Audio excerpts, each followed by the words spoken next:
Hello everyone. ഈ വീഡിയോയിൽ നമ്മൾ ഡിസ്കസ് ചെയ്യുന്നത് ഫ്ലൂയിഡ് പ്രോപ്പർട്ടീസിനെ പറ്റിയിട്ടാണ്. കഴിഞ്ഞ വീഡിയോയിൽ നമ്മൾ സ്പെസിഫിക് ഗ്രാവിറ്റി വരെയുള്ള പ്രോപ്പർട്ടീസ് ഡിസ്കസ് ചെയ്തിട്ടുണ്ടായിരുന്നു. ഇനി നമുക്ക് ഡിസ്കസ് ചെയ്യാനുള്ള ഒരു ഇമ്പോർട്ടന്റ് പ്രോപ്പർട്ടിയാണ് വിസ്കോസിറ്റി. എന്താണ് വിസ്കോസിറ്റി ഓഫ് എ ഫ്ലൂയിഡ് എന്ന് പറയുന്നത്?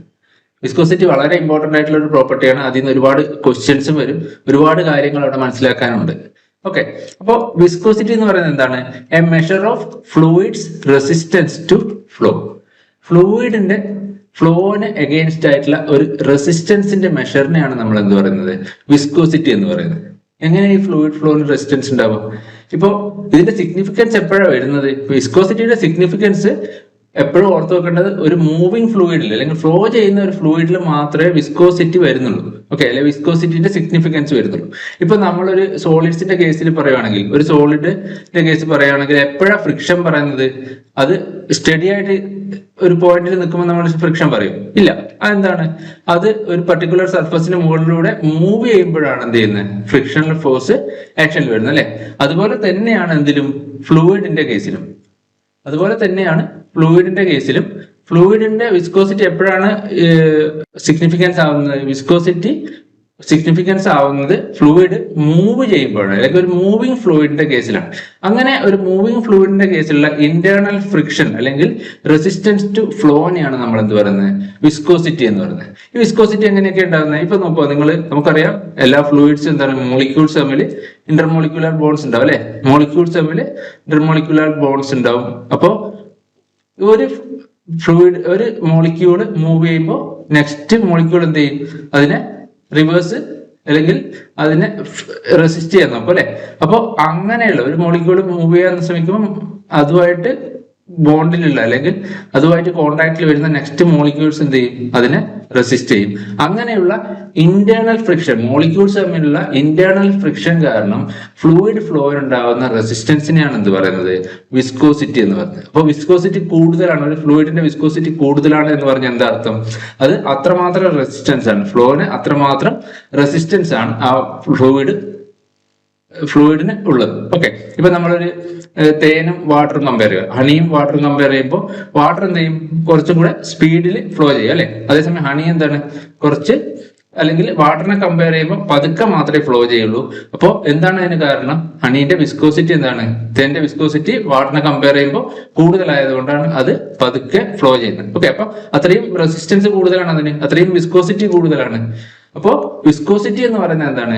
A fluid resistance to flow. ഒരു ഫ്ലോന് അഗെയിൻസ്റ്റ് ആയിട്ടുള്ള ഫ്ലൂയിഡ് റെസിസ്റ്റൻസിനെയാണ് നമ്മൾ എന്ത് പറയുന്നത്? വിസ്കോസിറ്റി എന്ന് പറയുന്നത്. അങ്ങനെയാണെങ്കിൽ ഈ വിസ്കോസിറ്റിയുടെ കാരണം എന്തൊക്കെയാണ്? മെയിൻ ആയിട്ട് രണ്ട് കാരണമാണ് ഫ്ലൂയിഡിന്റെ വിസ്കോസിറ്റിക്ക് കാരണം. ഒന്ന് കൊഹിഷൻ, മറ്റേത് ഇന്റർമോളിക്കുലാർ മൊമെന്റം ട്രാൻസ്ഫർ. കൊഹിഷൻ എന്ന് വെച്ചാൽ എന്താ?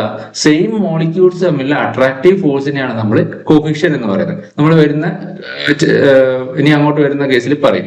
ഓക്കെ, അപ്പൊ കൊഹിഷൻ എന്ന് പറയുന്നത് സെയിം മോളിക്യൂൾസ് തമ്മിലുള്ള ഇന്ററാക്റ്റീവ് ഫോഴ്സ് കാരണം, സെയിം മോളിക്യൂൾസ് തമ്മിൽ അട്രാക്ട് ചെയ്യുന്ന കാരണം എന്ത് ചെയ്യും? ഒരു മോളിക്യൂൾസ് മൂവ് ചെയ്യുമ്പോൾ മറ്റേ മോളിക്യൂൾസ് അതിനെ റെസിസ്റ്റ് ചെയ്യാൻ നോക്കും. അപ്പോൾ അങ്ങനെ ഉണ്ടാകുന്ന ഫ്രിക്ഷൻ ആണ് എന്ത്? കൊഹിഷൻ കാരണം ഉണ്ടാകുന്നത്. Next, intermolecular momentum transfer. നമുക്കറിയാം മോളിക്യൂൾസ് എപ്പോൾ മൂവ് ചെയ്യാണ്, മോളിക്യൂൾസ് എപ്പോൾ നമ്മൾ എന്ത് ചെയ്യുന്നുണ്ട്? കൊളൈഡ് ചെയ്യുന്നുണ്ട്. അല്ലെങ്കിൽ മൂവ് ചെയ്യുന്ന മോളിക്യൂൾസിന്റെ മൊമെന്റംസ് ഈ കൊളൈഡ് ചെയ്യുമ്പോൾ മോളിക്യൂൾസ് അങ്ങോട്ടും ഇങ്ങോട്ടും എന്ത് ചെയ്യുന്നുണ്ട്? ട്രാൻസ്ഫർ ചെയ്യുന്നുണ്ട്. അങ്ങോട്ടും ഇങ്ങോട്ടും കൊളൈഡ് ചെയ്യുമ്പോൾ ഈ മൊമെന്റം ട്രാൻസ്ഫർ ഉണ്ടാവും. ഒരു മോളിക്യൂൾസിന്റെ മൊമെന്റം വേറൊരു മോളിക്യൂളിന് ട്രാൻസ്ഫർ ചെയ്യും. അതായത് ഒരു മോളിക്യൂൾ സ്പീഡിൽ വന്ന് മറ്റേതിന് കൊളൈഡ് ചെയ്യുമ്പോൾ എന്ത് ചെയ്യും? ആ ഒരു മൂവ് ചെയ്യുന്ന മറ്റേ മോളിക്യൂൾസിന്റെ ഫ്ലോനെ അത് റെസിസ്റ്റ് ചെയ്യും. അപ്പോൾ അങ്ങനെയുള്ള കേസാണ് എന്ത്? Molecular momentum transfer. Inter molecular momentum transfer കൊണ്ടും എന്തുണ്ടാവാം? വിസ്കോസിറ്റി ഉണ്ടാവാം. ഇത് സിഗ്നിഫിക്കന്റ് ആയിട്ട് വരുന്നത് ഗ്യാസിലാണ്. അതായത് ലിക്വിഡിന്റെ കേസിൽ സിഗ്നിഫിക്കൻസ് കൊഹിഷൻ ആണ്, കൊഹിസീവ് ഫോഴ്സിനാണ്. അതേസമയം ഗ്യാസിന്റെ കേസിൽ ഇന്റർമോളിക്കുലാർ മൊമെന്റം ട്രാൻസ്ഫർ കാരണമാണ് വിസ്കോസിറ്റി സിഗ്നിഫിക്കന്റ് ആയിട്ട് ഉണ്ടാകുന്നത്. ഓക്കെ, സിഗ്നിഫിക്കന്റ് ആയിട്ടുള്ള എഫക്ട് എന്ന് പറയുന്നത് ഇന്റർമോളിക്കുലർ മൊമെന്റം ട്രാൻസ്ഫർ ആണ്.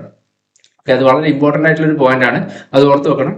ഈ ഗ്യാസിലും ലിക്വിഡ്സിലും ടെമ്പറേച്ചറിനനുസരിച്ചിട്ട് വിസ്കോസിറ്റിയുടെ ചേഞ്ച് രണ്ട് തരത്തിലാണ്. അതിൽ ഒരു കാരണം ഇതാണ്, കൊഹിഷനും ഇന്റർമോളിക്കുലർ മൊമെന്റം ട്രാൻസ്ഫറും ആണ് ഈ ഒരു ടെമ്പറേച്ചറിനനുസരിച്ചിട്ട് വിസ്കോസിറ്റിയിൽ ചേഞ്ച് ഉണ്ടാകാനുള്ള കാരണം. ഓക്കെ, അത് നമുക്ക് പറയാം. ഇനി നെക്സ്റ്റ്, അപ്പോ ഇങ്ങനെ എന്താണ്? ഈ ഇന്റേണൽ ഫ്രിക്ഷൻ കാരണം ഫ്ലൂയിഡ് ഫ്ലോ റെസിസ്റ്റൻസിനെയാണ് നമ്മൾ വിസ്കോസിറ്റി എന്ന് പറയുന്നത്. അപ്പോൾ large motion resistance to motion എന്ന് വെച്ചാൽ എന്തായിരിക്കും? വിസ്കോസിറ്റി കൂടുതലായിരിക്കും. ഒരു ഫ്ലൂയിഡ് മോഷൻ ലാർജ് റെസിസ്റ്റൻസ് ഉണ്ടെങ്കിൽ അതിന്റെ വിസ്കോസിറ്റി കൂടുതലാണ് എന്നാണ് അർത്ഥം. ഓക്കെ, ഇനി ഒരു കേസ് നോക്കുക. ഇവിടെ ഒരു ഫ്ലാറ്റ് സർഫസ് ഉണ്ടെന്ന് വിചാരിക്കുക. നമ്മളൊരു പെർട്ടിക്കുലർ ഫ്ലാറ്റ് സർഫസ്, ആ സർഫസിന്റെ മുകളിലൂടെ ഒരു യു ഇൻഫിനിറ്റിയിൽ അല്ലെങ്കിൽ ഒരു യു വെലോസിറ്റിയിൽ എന്ത് ചെയ്യുന്നു? യു ഇൻഫിനിറ്റി വെലോസിറ്റിയിൽ ഫ്ലൂയിഡ് ഫ്ലോ ചെയ്യുന്നു. അങ്ങനെയാണെങ്കിൽ ഈ സർഫസിന്റെ കോണ്ടാക്റ്റിൽ വരുന്ന പോയിന്റിൽ, ഈ പെർട്ടിക്കുലർ കോണ്ടാക്റ്റിൽ വരുന്ന പോയിന്റിൽ ഫ്ലൂയിഡ് മോളിക്യൂൾസിന്റെ വെലോസിറ്റി എന്ന് പറയുന്നത് 0 ആയിരിക്കും. അതായത് ആ പെർട്ടിക്കുലർ കോണ്ടാക്ട്, അതായത് സർഫസുമായിട്ട് കോണ്ടാക്ട് വരുന്ന ഫ്ലൂയിഡിന് എന്തുണ്ടാവില്ല? വെലോസിറ്റി ഉണ്ടാവില്ല, അല്ലെങ്കിൽ ഫ്ലൂയിഡ് റെസ്റ്റിലായിരിക്കും. ഓക്കെ, അങ്ങനെയുള്ള കണ്ടീഷനെയാണ് നമ്മൾ എന്ത് പറയുന്നത്? നോ സ്ലിപ്പ് കണ്ടീഷൻ എന്ന് പറയുന്നത്. ഈ കണ്ടീഷനെയാണ് നോ സ്ലിപ്പ് കണ്ടീഷൻ എന്ന് പറയുന്നത്. ഓക്കെ, ഇനി ഇതിന്റെ തൊട്ട് മുകളിലുള്ള ഫ്ലൂയിഡ് എന്തായിരിക്കും? തൊട്ട് മുകളിലുള്ള ഫ്ലൂയിഡിന് ഒരു ചെറിയ വെലോസിറ്റി ഉണ്ടാവും. അതിനെയും കുറച്ചും കൂടെ മുകളിലുള്ള ഫ്ലൂയിഡിനോ അതിനേക്കാളും കുറച്ചുകൂടെ വെലോസിറ്റി ഉണ്ടാവും. അതിനെയും മുകളിലുള്ള ഫ്ലൂയിഡിന് കുറച്ചുകൂടെ ഉണ്ടാവും. അപ്പൊ അങ്ങനെ ഫ്ലൂയിഡിന്റെ വെലോസിറ്റി എന്ത് ചെയ്യുന്നു? ഇൻക്രീസ് ചെയ്ത് വരും. അപ്പൊ നമുക്ക് ഇങ്ങനെ ഒരു പ്രൊഫൈൽ കിട്ടും. ഇതിനെയാണ് നമ്മൾ വെലോസിറ്റി പ്രൊഫൈൽ എന്ന് പറയുന്നത്. അതായത് വൈ ഡയറക്ഷനിൽ നമ്മൾ മൂവ് ചെയ്യുന്ന അനുസരിച്ച്, വൈ ഡയറക്ഷനിൽ സ്റ്റേഷനറി സർഫസിൽ നിന്ന് മുകളിലേക്ക് മൂവ് ചെയ്യുന്ന അനുസരിച്ചിട്ട് ഫ്ലൂയിഡിന്റെ വെലോസിറ്റി എന്ത് ചെയ്യും? ഇൻക്രീസ് ചെയ്ത് ഫൈനലി എന്താവും? ഫൈനലി നമ്മുടെ ഫ്ലോ വെലോസിറ്റിക്ക് ഈക്വലാവും. ഓക്കെ, അപ്പോൾ ഇങ്ങനെ ഒരു പ്രൊഫൈൽ ആയിരിക്കും നമുക്ക് കിട്ടുക. അപ്പോൾ ആ ഒരു പ്രൊഫൈലാണ് ഇവിടെ കാണിച്ചിരിക്കുന്നത്. ഓക്കെ, ആ ഒരു പ്രൊഫൈലാണ് ഇവിടെ കാണിച്ചിരിക്കുന്നത്. ഇതാണ് വെലോസിറ്റി പ്രൊഫൈൽ എന്ന് പറയുന്നത്. ഓക്കെ, ഇനി നമ്മൾ പറഞ്ഞു ഈ പോയിന്റിൽ എന്തായിരിക്കും? വെലോസിറ്റി 0 ആയിരിക്കും. ഇവിടെ ചെറിയൊരു വെലോസിറ്റി ഉണ്ടാവും, ഇവിടെ കുറച്ചുകൂടെ ഇൻക്രീസ് ചെയ്യുന്നുണ്ടാവും. അങ്ങനെ ചെറിയ ചെറിയ പോർഷൻസ് ആയിട്ട് നമ്മൾ കൺസിഡർ ചെയ്തു. ചെറിയ പോർഷൻസ് ആയിട്ട് കൺസിഡർ ചെയ്യുമ്പോൾ നമുക്ക് ഈ പ്രൊഫൈൽ ഇങ്ങനെയാണെങ്കിൽ ഈ ചെറിയ പോർഷന്റെ ഇടയിൽ ഇത് നമുക്ക് എന്ത് ചെയ്യാം? ഒരു സ്ട്രെയിറ്റ് പോർഷൻ ആയിട്ട് കൺസിഡർ ചെയ്യാം, അല്ലെ? അങ്ങനെയാണെങ്കിൽ ഈ ഫിഗറിൽ കാണിച്ചിരിക്കുന്ന ഈ ഒരു പോർഷൻ നിങ്ങൾ കൺസിഡർ ചെയ്യാം. ഇതൊരു dy തിക്നെസ് ഉള്ള ഒരു ഫ്ലൂയിഡ് ലെയർ ആണ്. അതിന്റെ ബോട്ടത്തിലുള്ള ഈ പോയിന്റിലുള്ള ഫ്ലൂയിഡ് വെലോസിറ്റി എന്ന് പറയുന്നത് എന്താണ്? യു ആണ്.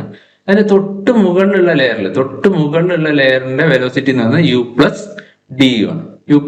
അങ്ങനെയാണെങ്കിൽ ഈ ഒരു ചെറിയ പോർഷൻ നമുക്ക് എന്ത് ചെയ്യാം? സ്ട്രെയിറ്റ് ലൈൻ ആയിട്ട് കൺസിഡർ ചെയ്യാം. അങ്ങനെയാണെങ്കിൽ ഞാൻ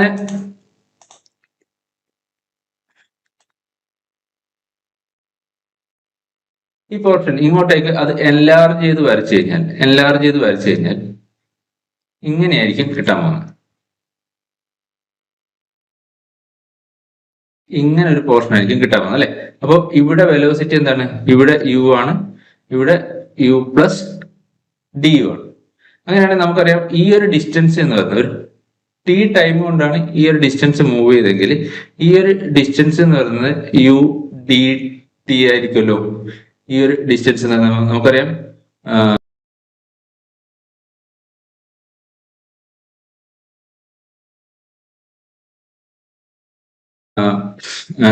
ഡിസ്റ്റൻസ് ബൈ ടൈം ആയിരിക്കും എന്ത്? വെലോസിറ്റി എന്ന് പറയുന്നത്. അപ്പോൾ ഈ ഒരു പർട്ടിക്കുലർ ഡിസ്റ്റൻസ് എന്ന് പറയുന്നത് എന്താണ്? നമ്മുടെ velocity U into D T ആയിരിക്കും.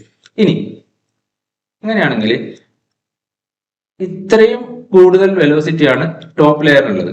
ഈ ഒരു ആംഗിൾ നമ്മൾ ഡി തീറ്റ, ഈ ആംഗിൾ ഇത്രയുമാണ് നമ്മുടെ ഫ്ലൂയിഡിന് വന്ന ഡീഫോർമേഷൻ, അല്ലെ? ഓക്കെ, അപ്പൊ അല്ലെങ്കിൽ ഫ്ലൂയിഡ് മൂവ് ചെയ്യുന്ന സ്പീഡ്. അങ്ങനെയാണെങ്കിൽ ഈ ഡിസ്റ്റൻസ് എന്ന് പറയുന്നത്, ഈ ടോട്ടൽ ഡിസ്റ്റൻസ് എന്ന് പറയുന്നത് എന്തായിരിക്കും? U plus D U into D T ആയിരിക്കും. ഇതിൽ തന്നെ ഈ ഒരു ഡിസ്റ്റൻസ് എന്ന് പറയുന്നത് യു ഡി ടി ആയിരിക്കും. ഇതെന്തായിരിക്കും? D U into D T ആയിരിക്കും, ആണല്ലോ. ഈ ഒരു ഹൈറ്റ് ഡി വൈ ആണെന്ന് നമുക്കറിയാം. അങ്ങനെയാണെങ്കിൽ ഇവിടെ ഈ കേസിൽ tan d theta is equal to നമുക്ക് എന്ത് എഴുതാം? D U into D t divided by D Y എന്ന് എഴുതാലോ. നമുക്കറിയാം വളരെ സ്മോൾ ആംഗിൾ ആണെങ്കിൽ ടാൻ തീറ്റ അപ്രോക്സിമേറ്റ്ലി ഈക്വൽസ് എന്തായിരിക്കും? Tan theta approximately equal to d theta. അപ്പോ നമുക്ക് ഇതെങ്ങനെ എഴുതാം? D theta is equal to D U into D t by D Y എന്ന് എഴുതാം. ഫൈനലി ഈ ഡി ടിയെ ഇങ്ങോട്ടേക്ക് കൊണ്ടുവന്നു കഴിഞ്ഞാൽ നമുക്ക് എഴുതാം D U D theta divided by D T is equal to D U by D Y എന്ന് എഴുതാം. ഓക്കെ, ഈ വെലോസിറ്റി പ്രൊഫൈലിൽ നമുക്ക് ഇങ്ങനെ ഒരു റിലേഷൻ കിട്ടും. ഇതിൽ ഈ d theta by D t എന്ന് പറയുന്നത്, d theta by D t എന്ന് പറഞ്ഞാൽ എന്താണ്? ആ ഒരു പർട്ടിക്കുലർ എലിമെന്റിനുള്ള റേറ്റ് ഓഫ് ഷിയർ അല്ലെങ്കിൽ റേറ്റ് ഓഫ് ഷിയർ ഡീഫോർമേഷൻ ആണ്. അപ്പോ d theta by D t നമ്മൾ പറയുന്നതാണ് എന്ത്? Rate of shear strain, rate of shear strain. ഈ d U by D Y എന്ന് വെച്ചാൽ വൈ ഡിസ്റ്റൻസിൽ മൂവ് ചെയ്യുന്നതനുസരിച്ചിട്ട് വെലോസിറ്റി പ്രൊഫൈലിൽ ഉണ്ടാകുന്ന ചേഞ്ച്, അതാണ് എന്ത്? Velocity gradient, velocity gradient. അപ്പൊ നമുക്ക് ഇവിടുന്ന് എന്ത് കിട്ടി? റേറ്റ് ഓഫ് ഷിയർ സ്ട്രെയിൻ അല്ലെങ്കിൽ റേറ്റ് ഓഫ് ഷിയർ ഡീഫോർമേഷൻ, അങ്ങനെയും പറയാം. റേറ്റ് ഓഫ് ഷിയർ സ്ട്രെയിൻ അല്ലെങ്കിൽ rate of shear deformation is equal to velocity gradient എന്ന് കിട്ടി, വെലോസിറ്റി ഗ്രേഡിയന്റ്. ഓക്കെ, വിസ്കോസിറ്റിന്റെ കേസിൽ അല്ലെങ്കിൽ ഈ ഒരു ഫ്ലൂയിഡ് ഫ്ലോന്റെ കേസിൽ വെലോസിറ്റി പ്രൊഫൈൽ വെച്ചിട്ട് നമുക്ക് കിട്ടുന്ന ഒരു ഇക്വേഷൻ ആണെന്ത്? ഒരു റിലേഷൻ ആണെന്ത്? D theta by D T is equal to D U by D y. അതായത് rate of shear strain is equal to velocity gradient. ഇനി നെക്സ്റ്റ് വിസ്കോസിറ്റിയുടെ കേസിൽ ഏറ്റവും ഇമ്പോർട്ടന്റ് ആയിട്ടുള്ള ഒരു പോയിന്റ് ആണ് ന്യൂട്ടൺസ് ലോ ഓഫ് വിസ്കോസിറ്റി അല്ലെങ്കിൽ Newton's law of viscosity. Okay, അപ്പൊ ന്യൂട്ടൺസ് ലോ ഓഫ് വിസ്കോസിറ്റി എന്താ പറയുന്നതെന്ന് വെച്ചാൽ the shear stress tau on a fluid element, അതായത് ഫ്ലൂയിഡ് ഡിഫോർമേഷന് കാരണമായിട്ടുള്ള shear stress on a fluid layer is directly proportional to rate of shear strain. Is directly proportional to എന്താണ്? Rate of shear strain. Rate of shear strain നമ്മൾ നേരത്തെ പറഞ്ഞു എന്താണ്? D theta by D t അല്ലെ? നേരത്തെ ഈ case പറഞ്ഞ d theta by D t ആണ് rate of shear strain. Okay, rate of shear strain എന്ന് പറഞ്ഞാൽ d theta by D T. അപ്പോ tau directly proportional to d theta by D t. Tau എന്ന് വെച്ചാൽ എന്താണ്? Shear stress on a fluid element. ഒരു fluid എലിമെന്റിൽ apply ചെയ്യുന്ന shear stress എന്തിന് ഡയറക്ട്ലി പ്രൊപ്പോർഷണൽ ടു ആയിരിക്കും? Rate of shear strain. ഈ റേറ്റ് ഓഫ് ഷിയർ സ്ട്രെയിൻ തന്നെ എന്തിന് ഈക്വൽ ആയിരിക്കും? D U by D y അല്ലെങ്കിൽ വെലോസിറ്റി ഗ്രേഡിയന്റ്. അപ്പൊ നമുക്ക് എങ്ങനെ എഴുതാം? Tau directly proportional to D U by D Y എന്ന് എഴുതാലോ? Tau directly proportional to D U by D Y. അങ്ങനെയാണെങ്കിൽ ഈ ഷിയർ സ്ട്രെസ്സിനെ നമുക്ക് ഈ ഒരു പ്രൊപ്പോർഷണാലിറ്റി കോൺസ്റ്റന്റിനെ നമുക്കൊരു കോൺസ്റ്റന്റ് വെച്ചിട്ട് ഈ പ്രൊപ്പോർഷണാലിറ്റിയെ നമുക്കൊരു കോൺസ്റ്റന്റ് വെച്ചിട്ട് ഇക്വേറ്റ് ചെയ്യാം. ആ ഒരു പ്രൊപ്പോർഷണാലിറ്റി കോൺസ്റ്റന്റ്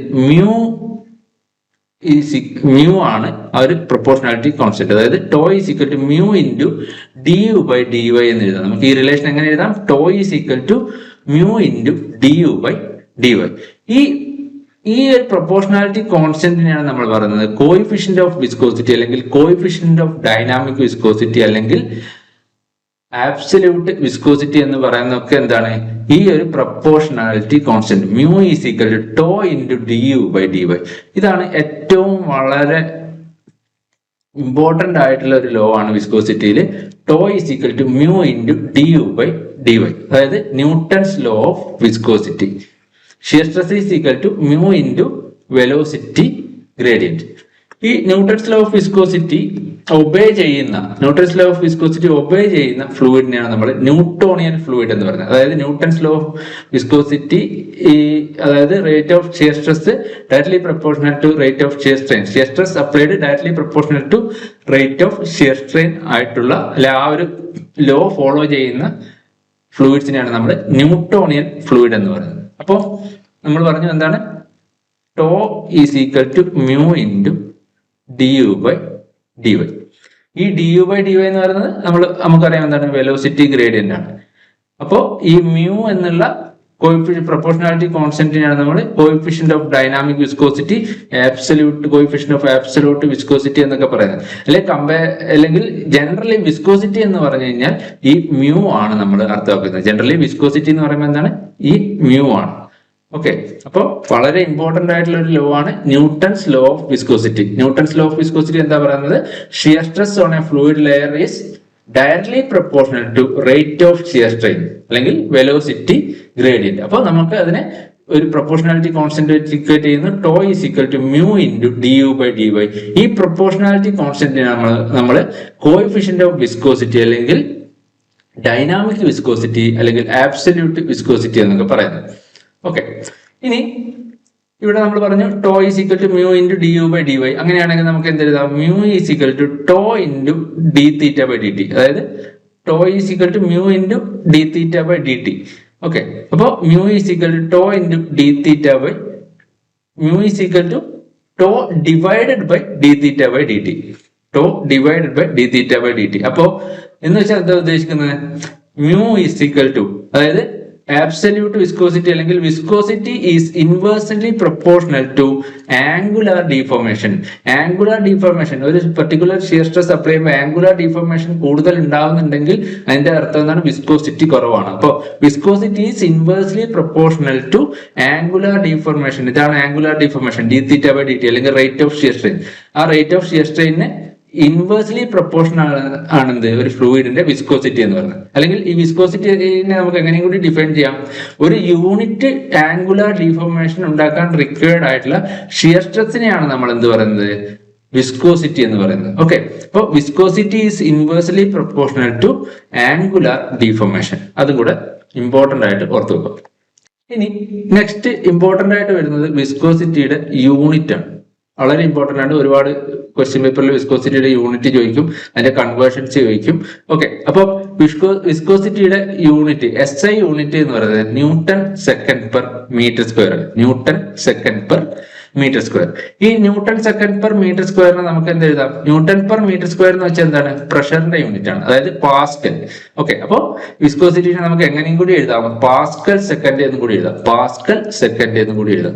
ഇതിനെ തന്നെ നമുക്ക് കിലോഗ്രാം പെർ മീറ്റർ സെക്കൻഡ് എന്ന് കൂടെ എഴുതാം. ഓക്കെ, അപ്പൊ SI യൂണിറ്റ് ഓഫ് വിസ്കോസിറ്റി എന്ന് പറയുന്നത് പാസ്കൽ സെക്കൻഡ് അല്ലെങ്കിൽ newton second per metre square. ഇനി MKS യൂണിറ്റിൽ വിസ്കോസിറ്റിയുടെ unit kilogram force second per metre square. Kilogram force second per metre square ആണ്. CGS യൂണിറ്റില് dyne second per centimetre square. Okay, dyne second per centimetre square. ഈ SI യൂണിറ്റിനെ സെന്റിമീറ്ററിലേക്കും ഗ്രാമിലേക്കും convert ചെയ്യുമ്പോൾ കിട്ടുന്ന യൂണിറ്റ് ആണ് ഇത്. Dyne second per centimetre square. ഇത് തന്നെയാണ് എന്ത്? Gram per centimetre second. അപ്പോ ഈ dyne second per centimetre square അല്ലെങ്കിൽ ഗ്രാം പെർ സെന്റിമീറ്റർ സെക്കൻഡ് എന്നുള്ളതിന്റെ ഒരു പേരാണ്, അല്ലെങ്കിൽ ആ ഒരു യൂണിറ്റിനെയാണ് നമ്മൾ പറയുന്നത് poise. Dyne second per centimetre square അല്ലെങ്കിൽ ഗ്രാം പെർ സെന്റിമീറ്റർ സെക്കൻഡ് എന്ന് പറയുന്ന വിസ്കോസിറ്റിയുടെ യൂണിറ്റിന് നമ്മൾ പറയുന്നതാണിത് പോയിസ്. ആ പെർട്ടിക്കുലർ യൂണിറ്റിനെ CGS യൂണിറ്റിനെ അല്ലെങ്കിൽ CGS യൂണിറ്റിലുള്ള വിസ്കോസിറ്റിയുടെ യൂണിറ്റ് ആണെന്ത്? പോയിസ്. ഓക്കെ, 1 പോയിസ് എന്ന് പറയുന്നത് 1 ഗ്രാം പെർ സെന്റിമീറ്റർ സെക്കൻഡ് അല്ലെങ്കിൽ 1 dyne second per centimetre square ആണ്. ഓക്കെ, ഈ ഒരു ഡൈൻ സെക്കൻഡ് പെർ സെന്റിമീറ്റർ സ്ക്വയറിനെ നമ്മൾ പറയുന്ന ഇതാണ് എന്ത്? പോയിസ്. ആ യൂണിറ്റിന്റെ പേരാണ് പോയിസ്. ഇനി CGS യൂണിറ്റിലെ ഈ യൂണിറ്റ് വളരെ ഇമ്പോർട്ടന്റ് ആണ്, എപ്പോഴും ചോദിക്കും. അതായത് വിസ്കോസിറ്റിയുടെ അല്ലെങ്കിൽ ആബ്സല്യൂട്ട് വിസ്കോസിറ്റിയുടെ, ഡൈനാമിക് വിസ്കോസിറ്റിയുടെ CGS യൂണിറ്റ് എന്താണെന്നുള്ളത് എക്സാമിൽ എപ്പോഴും ചോദിക്കും. ഓക്കെ, ഇനി വേറൊരു കേസ് ഒരു അതിന്റെ കൺവേർഷൻ ആണ്. അതായത് SI യൂണിറ്റും CGS യൂണിറ്റും തമ്മിലുള്ള കൺവേർഷൻ. 1 പോയിസ് എത്ര പാസ്കൽ സെക്കൻഡ് ആണ് അല്ലെങ്കിൽ 1 പോയിസ് എത്ര newton second per metre square ആണെന്നാണ് നെക്സ്റ്റ് ക്വസ്റ്റ്യൻ വരിക. 1 പോയിസ് ഈക്വൽ ടു 1/10 അല്ലെങ്കിൽ 0.1 newton second per metre square അല്ലെങ്കിൽ 0.1 പാസ്കൽ സെക്കൻഡ്. അതും ഇമ്പോർട്ടന്റ് ആണ്, വളരെ ഇമ്പോർട്ടന്റ് ആണ്, അത് ഓർത്ത് വെക്കണം. 1 poise is equal to 0.1 newton second per metre square.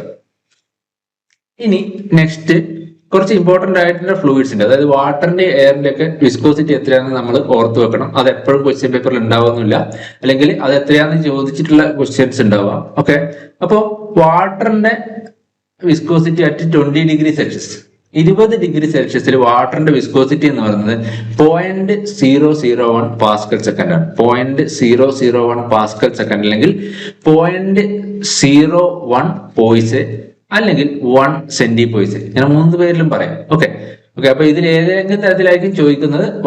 വാട്ടറിന്റെ viscosity ഓർത്ത് വെക്കുക, 0.001 പാസ്കൽ സെക്കൻഡ്. 0.001 pascal second. ആ ഒരു യൂണിറ്റ്, ആ ഒരു ക്വാണ്ടിറ്റി അറിഞ്ഞാൽ തന്നെ നമുക്ക് എന്ത് ചെയ്യാം? സെന്റി പോയിസിലുള്ള ആണെങ്കിലും അല്ലെങ്കിൽ പോയിസിലുള്ള ആണെങ്കിലും എത്രയാണെന്ന് നമുക്ക് പറയാൻ പറ്റും അല്ലെ. ഓക്കെ, അതുപോലെ തന്നെ എയറിന്റെ വിസ്കോസിറ്റി വാട്ടറിനെ കമ്പയർ ചെയ്യുമ്പോൾ എന്താണ് വളരെ കുറവാണ്. 18 × 10⁻⁶ പാസ്കൽ സെക്കൻഡ്.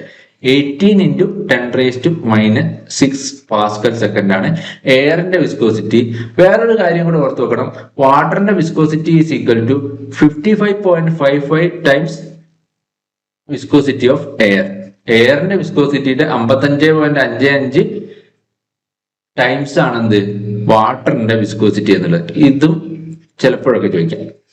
ഓക്കെ, അപ്പോ വാട്ടറിന്റെ വിസ്കോസിറ്റി എത്രയാണ്? 0.001 പാസ്കൽ സെക്കൻഡ്. എയറിന്റെ വിസ്കോസിറ്റി 18 × 10⁻⁶ പാസ്കൽ സെക്കൻഡ്.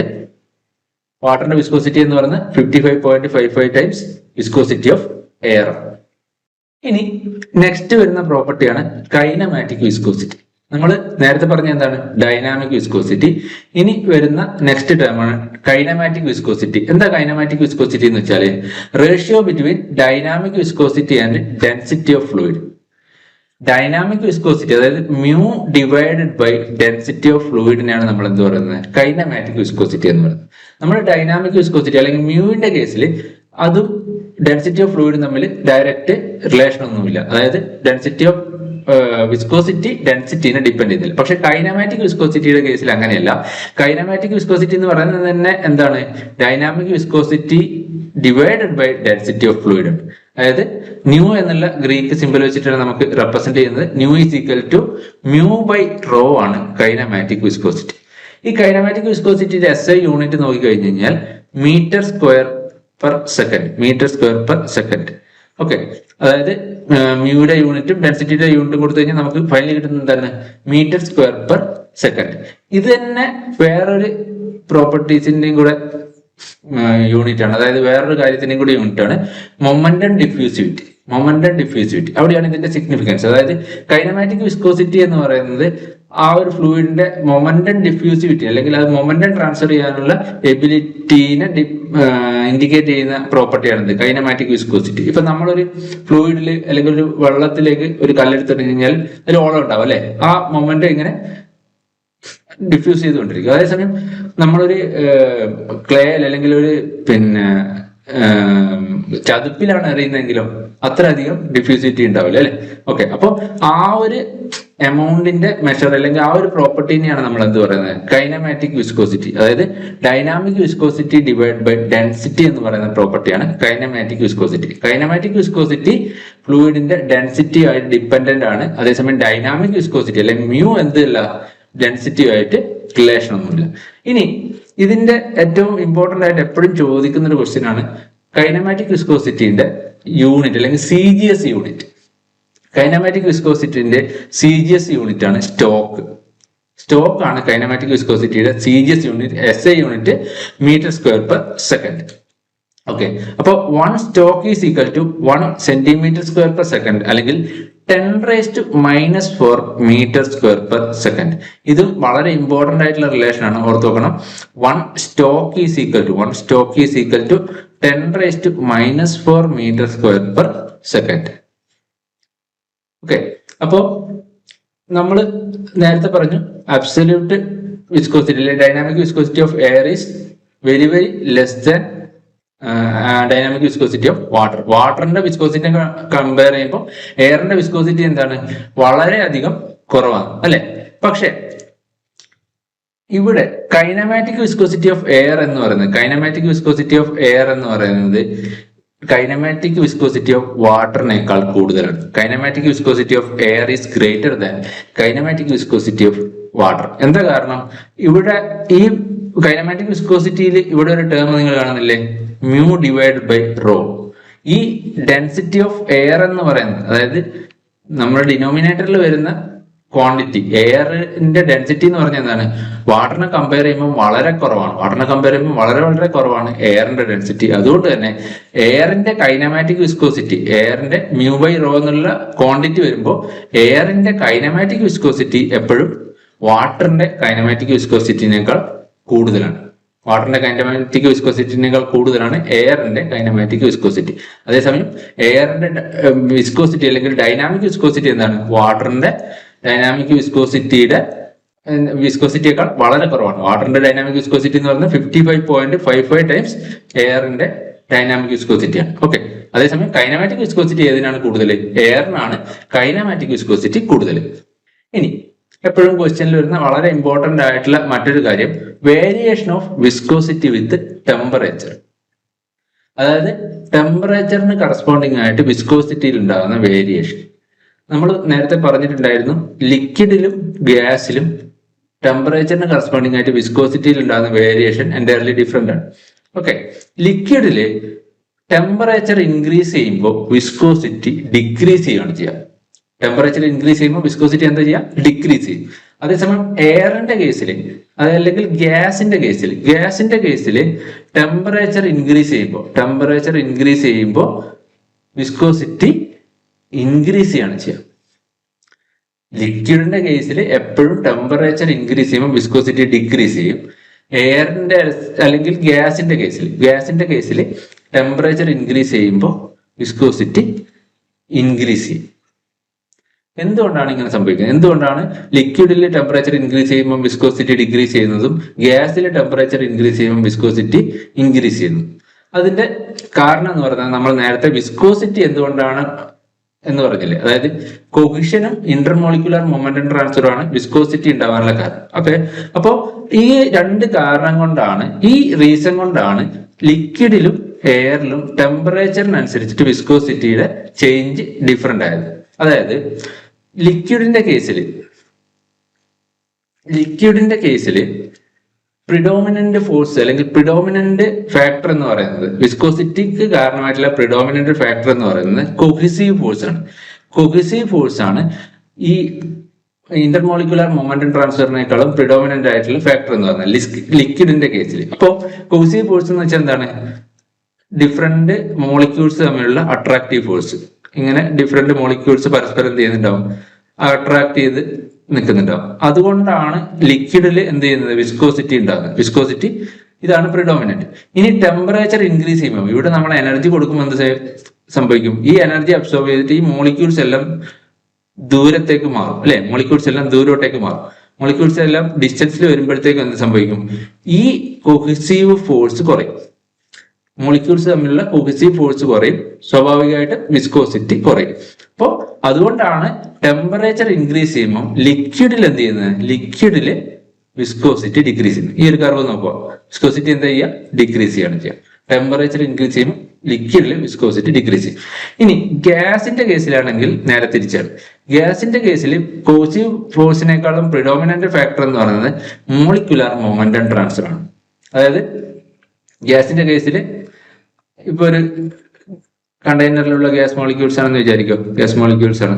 നമ്മളത് ഹീറ്റ് ചെയ്യുമ്പോൾ എനർജി കൊടുക്കുമ്പോൾ എന്താ സംഭവിക്കുക? ഈ മോളിക്യൂൾസ് എല്ലാം കൈനറ്റിക് എനർജി അബ്സോർബ്, ആ ഒരു കൈനറ്റിക് എനർജിയിൽ ഉണ്ടാകുന്ന ഇൻക്രീസ് കാരണം മോളിക്യൂൾസ് ഒക്കെ കൂടുതൽ സ്പീഡിൽ മൂവ് ചെയ്യാൻ തുടങ്ങും, അല്ലെ? സ്പീഡിൽ മൂവ് ചെയ്യാൻ തുടങ്ങും. പരസ്പരമുള്ള കൊളീഷൻ കൂടും, മോളിക്യൂൾസ് തമ്മിലുള്ള കൊളീഷൻ കൂടും. അല്ലെങ്കിൽ മോളിക്യൂൾസ് തമ്മിലുള്ള momentum transfer, intermolecular momentum transfer കൂടും. മോളിക്യൂൾസ് കൂടുതലായിട്ട് കൊളൈഡ് ചെയ്യാൻ തുടങ്ങും, പരസ്പരം കൂടുതലായിട്ട് കൊളൈഡ് ചെയ്യാൻ തുടങ്ങും. അപ്പോൾ എന്ത് ചെയ്യും? കൂടുതലായിട്ട് കൊളൈഡ് ചെയ്യുമ്പോഴത്തേക്കും അത് ആ മോളിക്യൂൾസിന്റെ ഫ്ലോനെ റെസിസ്റ്റ് ചെയ്യും. അല്ലെങ്കിൽ ആ ഇന്റർമോളിക്കുലർ മൊമെന്റം ട്രാൻസ്ഫർ കൂടുന്നതുകൊണ്ട് തന്നെ മോളിക്യൂൾസിന്റെ ഫ്ലോ എന്ത് ചെയ്യും? റെസിസ്റ്റ് ചെയ്യും. അപ്പോൾ റെസിസ്റ്റൻസ്, വിസ്കസ് ഫോഴ്സ്, ആ റെസിസ്റ്റൻസ് കൂടുതലായിരിക്കും. അതുകൊണ്ട് തന്നെ വിസ്കോസിറ്റി എന്ത് ചെയ്യും? ഇൻക്രീസ് ചെയ്യും. ഗ്യാസിന്റെ കേസിൽ ഇന്റർമോളിക്കുലർ മൊമെന്റം ട്രാൻസ്ഫർ ആണ് പ്രിഡോമിനന്റ് ഫാക്ടർ, വിസ്കോസിറ്റി ഡിപ്പെൻഡ് ചെയ്യുന്ന പ്രിഡോമിനന്റ് ഫാക്ടർ. ലിക്വിഡിന്റെ കേസിലാണെങ്കിൽ കൊഹിസീവ് ഫോഴ്സ് ആണ്. അപ്പോൾ ലിക്വിഡിന്റെ കേസിൽ കൊഹിസീവ് ഫോഴ്സ് നമ്മൾ ടെമ്പറേച്ചർ ഇൻക്രീസ് ചെയ്യുമ്പോൾ ഈ കൊഹിസീവ് ഫോഴ്സ്, മോളിക്യൂൾസ് ദൂരത്തേക്ക് മാറുന്നതുകൊണ്ട് തന്നെ കൊഹിസീവ് ഫോഴ്സ് കുറയും. അതുകൊണ്ട് തന്നെ റെസിസ്റ്റൻസ് ടു ഫ്ലോ കുറയും, അതായത് വിസ്കോസിറ്റി കുറയും. അതേസമയം ഗ്യാസിന്റെ കേസിൽ ഈ ഇന്റർമോളിക്കുലർ മൊമെന്റം ട്രാൻസ്ഫർ കാരണമാണ് എന്ത് ചെയ്യുന്നത്? വിസ്കോസിറ്റി ഉണ്ടാകുന്നത്. അതായത് അതാണ് പ്രിഡോമിനന്റ് ഫാക്ടർ. അതുകൊണ്ട് തന്നെ എന്ത് ചെയ്യും? ടെമ്പറേച്ചർ ഇൻക്രീസ് ചെയ്യുമ്പോൾ കൈനറ്റിക് എനർജിയിൽ ഇൻക്രീസ് ചെയ്യുന്നുണ്ടാവും. അതുകൊണ്ട് തന്നെ ഈ ഇന്റർമോളിക്കുലർ മൊമെന്റം ട്രാൻസ്ഫർ കൂടും, അവിടെ ഫ്ലോ റെസിസ്റ്റൻസ് കൂടും. അതായത് മോളിക്യൂൾസ് പരസ്പരം കൊളൈഡ് ചെയ്തിട്ട് കൂടുതൽ റെസിസ്റ്റൻസ് അവിടെ ഉണ്ടാവും. അങ്ങനെ ആകുമ്പോൾ എന്തായി, വിസ്കോസിറ്റി കൂടി. ടെമ്പറേച്ചർ കൂടുമ്പോൾ ഗ്യാസിന്റെ വിസ്കോസിറ്റി കൂടും. അപ്പോൾ എപ്പോഴും ഓർത്ത് വെക്കുക, ടെമ്പറേച്ചർ ഇൻക്രീസ് ചെയ്യുമ്പോൾ ലിക്വിഡിന്റെ വിസ്കോസിറ്റി ഡിക്രീസ് ചെയ്യും.